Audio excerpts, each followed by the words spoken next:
kahit nag-resign ka na, lilitisin ka pa rin, ilalabas yung lahat ng ebidensya laban sa'yo, sagutin mo yon, and then magdidesisyon ng Senado, ang impeachment court, kung papayagan kang, i-disqualify ka forever o hindi ka i-disqualify. Pwede yan sa rules, but alam mo naman, ang Senado, ihip ng ihip yung tinitingnan dyan, o di pumunta na lang tayo siguro sa legislation kung kakayanin, pero I doubt very much kung mangyayari yan eh. So hopefully ang Supreme Court, kung umakyat ito sa Korte Suprema at halimbawa may nagcha-challenge nito na bakit siya in-appoint, di ba?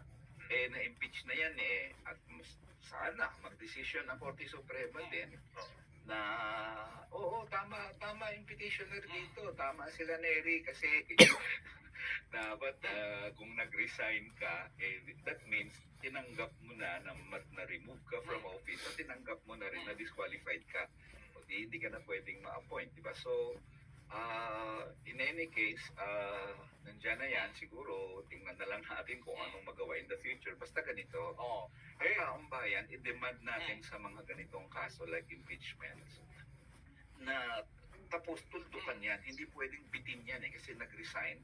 Otherwise, subject na naman tayo sa reappointment ng mga yan sa gobyerno. Opo. Yung binabanggit po ninyo, Atty. Neri, na nangyari kay dating Ombudsman Gutierrez, himukhang ganun din yung nangyari sa kaso, sa impeachment case ni dating Pangulong Erap Estrada, kasi resignation din yung sa kanya o effectual resignation kasi nga hindi naman siya nag-resign pero yung pag-alis sa Malacanang i-interpret ng Korte Suprema bilang resignation. So ganun din yung nangyari.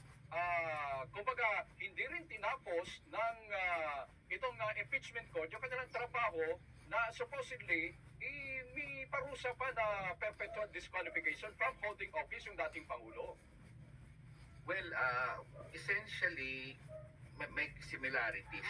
Although yung kay dating Presidente Estrada, convict kasi siya kaya na-disqualify siya from being from public office kasi na-convict siya for crimes na may moral turpitude.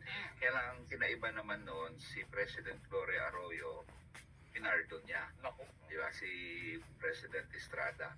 And by the way, itong si Ombudsman Merceditas Gutierrez was appointed by Gloria Arroyo. Panahon niya ng mga impeachment complaints laban kay Gloria Arroyo rin at andun din si Merceditas Gutierrez na pinailan. So, former President Gloria Arroyo has always been in the midst of controversies like this. Pero kinaiba doon kay President Estrada ay pinardon niya kasi. Otherwise, hindi na yun ma-reappoint or makatakbo or what. Kasi hindi siya officially, kung maalala nyo, Gab, adapter. Pinanganak na ba kayo nung panahon ng impeachment ni Ryan? Biro lang. Ako po. Ako pinanganak na rin naman po, pero bata pa ako. Kung naalaala nyo, hindi talaga natapos yung impeachment trial na yun. Kasi nag-people power na. Hindi ba? Kasi hindi binuksan yung envelope, nag-walk out na yung prosecution, di ba? So technically, hindi siya na-convict doon. Kasi doon siya na-convict sa mga criminal cases sa kanya. In any case, sana naman, ganito yung message talaga dito. Kung gusto nating baguhin o reformahin ang ating lipunan, ilandanin natin sistema ito na hindi pwedeng pismil-pismil yung mga decisions dito. Katulad ng sa pork barrel, of course, nanalo na kami doon noong 2014, nanalo kami doon sa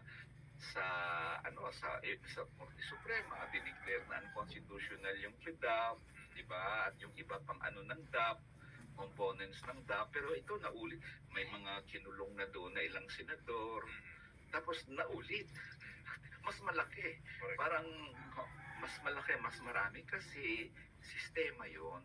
Kaya dapat pag a promise of reforms, independent commission, kinasuhan, kinulong ilang senador, hindi yan marireform. Mananalo ka ng isa, dalawa, tatlong kaso sa Korte Suprema. No, systemic yan. So may systemic change na gagawin dito. Ganon din ang nangyari dito sa ombudsman kasi parang, oy, nag-resign na, okay na tayo. Hindi ganon eh. Sistema yun eh. Awis. Kaya ako tingin ko, i-press, tanong nyo kanina, anong pwede natin gawin? I-demand natin yung sistema.